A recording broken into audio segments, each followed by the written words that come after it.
Hi there. As you can see, I am not Kat. No, I haven't taken over her channel. In case you don't know me, from my channel, Maximalist Minibus, I'm Kat's friend Mary.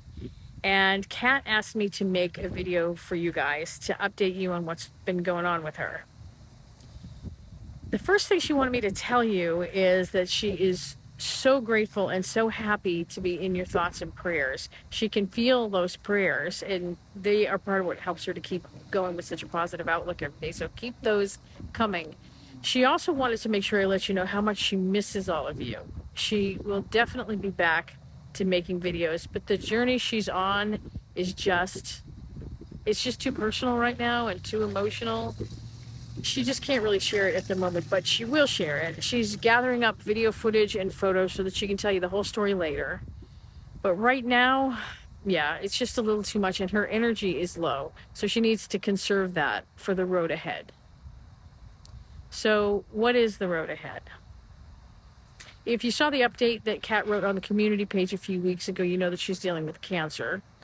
Specifically, it's cervical cancer. And that brings me to the third thing she wanted me to tell you. And I know she's going to have a lot more to say about this when she's back to making videos, but the main cause of cervical cancer is HPV, the human papilloma virus, which can be detected by pap smear. Kat wants to remind all of you women, all of us women, to get pap smears, because if HPV is detected, it can be treated before it has a chance to become cancer. I read an estimate that said that something like 80% of all men and women who've had at least one sexual partner will get HPV before they're 45. Now, those statistics are going down because there's a vaccine for younger women, but in our day it didn't exist. So it's important to find out if you have it. You could have been infected with it a long time ago. Kat readily admits that she has been a bit of an ostrich with her health stuff. So now she wants to be a witness to you and tell you to get your head out of the sand and go get a pap smear. As for the specifics of what Kat is going through, the cancer has grown pretty large because it's had several years to grow. Cervical cancer doesn't really cause pain until it's further along. So Kat didn't have any reason to think it was there, but it's causing pain now for sure. She's managing it with a combination of medications prescribed by her oncologists, and they're working hard to make her as pain-free as possible so that she can eat and hopefully gain some weight, which she's gotten really thin. So gaining weight will make the treatment go better. Kat's going to be having external radiation 5 days a week and chemotherapy 1 day a week for about 6 weeks, starting at the beginning of October. And depending on how that goes, she may need an additional round of what they call internal radiation, which is more targeted to the specific tumor. She's starting treatment in Flagstaff, but she's going to most likely have to switch to Phoenix later in the treatment. Kat is dealing with all of this incredibly well. I'm in awe of her, actually.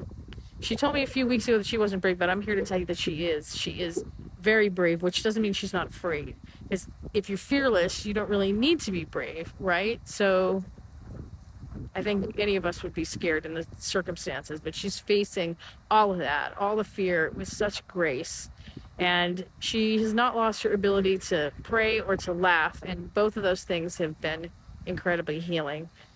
So please keep the prayers coming, but also her sister Chrissy and I have started a GoFundMe page.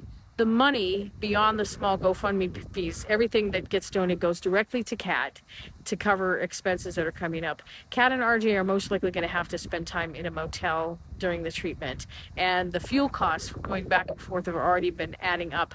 There are vitamins and supplements, all things that are recommended and approved by your doctors, but they're not covered by insurance. And I'm sure there are going to be other expenses that we haven't even thought about yet. So we're hoping that you will participate if you can. The link is right here under the video. Either way, whether you can contribute financially or not, Kat wants you to know that you are already contributing just by being part of her community here. Hopefully, the next time you see a notification for a video from this channel, it's going to be her telling you all of this herself. So thanks for watching. Thanks for the prayers. Thanks for being here. Thanks for donating whenever you can, because every bit helps.